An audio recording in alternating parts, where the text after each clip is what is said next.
اولیاء کرام، صوفیاء اعظام، علماء مختلف علاقوں سے آئے جنہوں نے آ کے بر صغیر پاک و ہند میں اسلام کو پھیلایا۔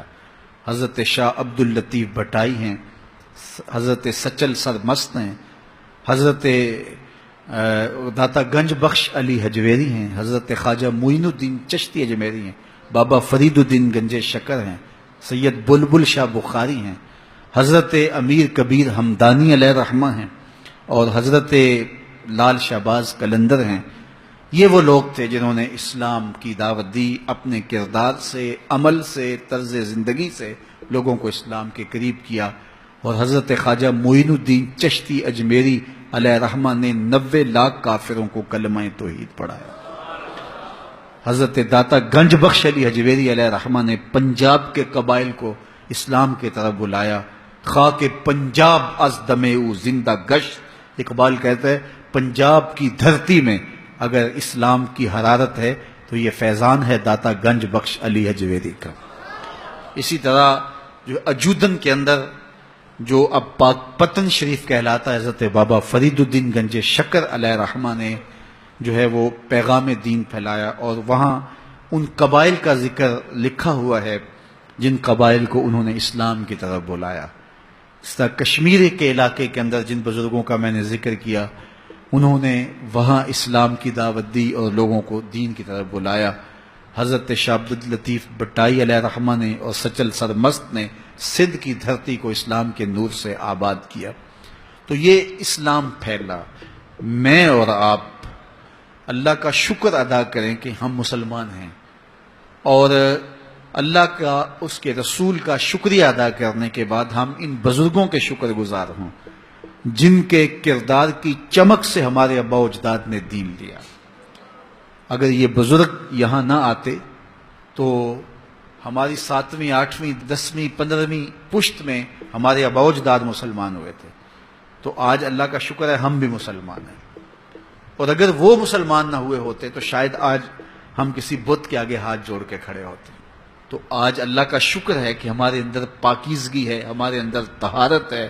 تو یہ فیضان ہے ان بزرگان دین کا جنہوں نے ہمارے آباء و اجداد کے قلوب کی تطہیر کی، ان کے دماغ کو پاکیزگی دی، ان کے خیالوں کو طہارت بخش، اور ان کی پیشانیاں بتوں کے چرنوں سے اٹھا کے ایک مالک کی دہلیز پہ رکھی۔ تو آج اگر ہمارے خون کے اندر وفا ہے تو ہم ان بزرگوں کے کبھی بھی ناسپاس اور ناشکر گزار نہیں ہو سکتے ہیں، اس لیے کہ بر صغیر پاک و ہند کے اندر جتنی بھی روشنی اسلام کی، جتنی بھی روشنی ایمان کی، جتنا بھی چراغاں جو ہے وہ دین کا پھیلا ہے، وہ ان بزرگوں کی محنت اور ان کی کوششوں کا ثمر ہے۔